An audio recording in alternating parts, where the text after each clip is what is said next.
윤석열 전 대통령의 내란 우두머리 혐의 사건 형사재판이 오늘부터 본격적으로 시작됩니다.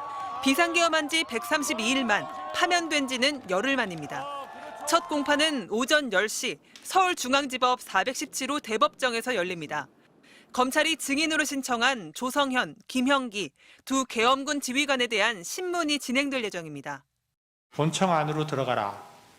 국회의원을 끌어내라. 이렇게 했단 말입니까? 그렇습니다. 내부로 들어가서 의원들을 끌어내라.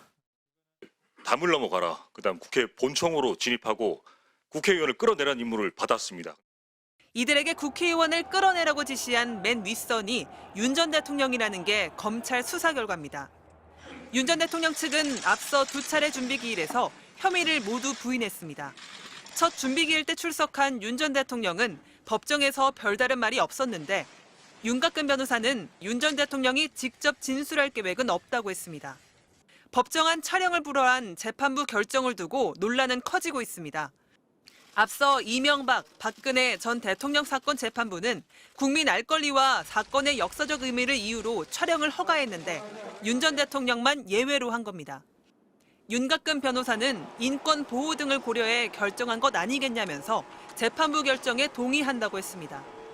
다른 피고인들과 달리 지하주차장을 통해 비공개 출석할 수 있도록 허용한 법원 결정도 논란입니다. 구치소에서 나오거나 파면된 이후 자택으로 갈 때 윤 전 대통령이 걸어가며 지지자들을 껴안고 손을 잡아도 경호나 안전 문제가 없었기 때문입니다. 내란 우두머리 혐의로 수사기관과 법원에 오갈 때 언론이 촬영한 윤 전 대통령 모습은 체포 직후 이때가 유일합니다. 결국 윤 전 대통령이 원하는 영상만 언론에 공개되고 있는 셈입니다. MBC 뉴스 조희원입니다. 그런데 이런 결정을 내린 재판부가 윤 전 대통령 구속을 취소한 바로 그 재판부 아닙니까? 이렇게 계속 윤 전 대통령에게만 예외를 두고 있는데 논란이 일 수밖에 없지 않을까요? 네, 12.3 비상계엄 사태 재판을 담당하고 있는 서울중앙지법 형사합의 25부인데요.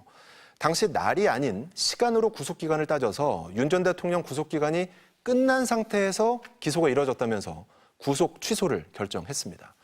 1954년 형사소송법 제정 이후 70년 넘게 해오던 계산 방식을 뒤집은 거라 경찰과 법원 내부에서도 논란이 컸는데요. 사법부 결정은 당연히 존중받아야 하죠. 피의자 권리 보호 차원에서는 의미가 있다는 평가도 있었습니다. 그런데 왜 최고 권력자인 윤 전 대통령 사건부터 그 보호가 시작돼야 하냐? 지시를 받은 부하들은 죄다 구속됐는데 윤 전 대통령만 왜 예외냐는 지적이 나왔는데요. 이번에도 마찬가지입니다.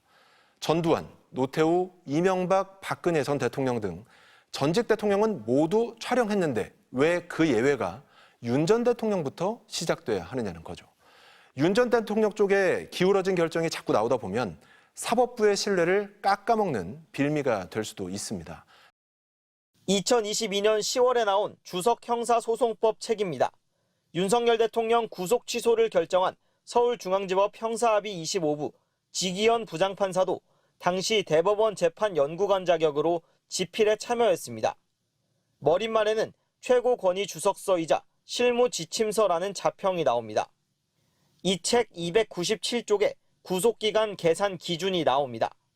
법원에 구속영장 청구서를 접수한 날부터 영장을 발부해 검찰에 서류를 반환한 날까지 2일이 걸렸다면 구속기간 만료일에 2일을 더한 날이 구속기간 만료일이라고 돼 있습니다.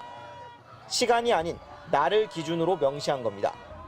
지판사는 그러나 윤 대통령 구속을 취소하면서 자신이 3년 전 참여한 주석서의 내용과 다른 이례적인 기준을 적용했습니다.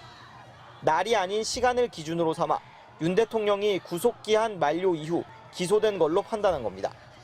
지판사는 구속 취소 결정문에서 7월 1일 오후 2시 구속심사 서류를 접수해 다음 날 오후 1시에 반환하는 경우 23시간이지만 날로 계산하면 2일로 계산되는 불합리가 생긴다고 지적했습니다. 1954년 형사소송법 제정 이후 70년 넘게 해오던 계산 방식을 뒤집은 거라 검찰과 법원 내부에서도 논란이 큽니다. 지판사는 이번 구속 취소 결정의 이유가 주석서와 배치된다는 지적에 대해 해당 부분 집필에는 관여하지 않았다며 피의자 인권 보호 측면에서는 시간으로 보는 게 도움이 된다는 입장을 밝혔습니다. 이번 결정이 피의자 권리보호 차원에서 존중받아야 한다는 평가도 있지만 왜 최고 권력자이자 내란 혐의를 받는 윤 대통령 사건부터 시작해야 하는지는 명쾌하지 않습니다. 지판사는 그동안 구속기간 기준은 쟁점이 안 됐지만 윤 대통령 변호인단이 문제를 제기해 판단할 수밖에 없었다고 답했습니다.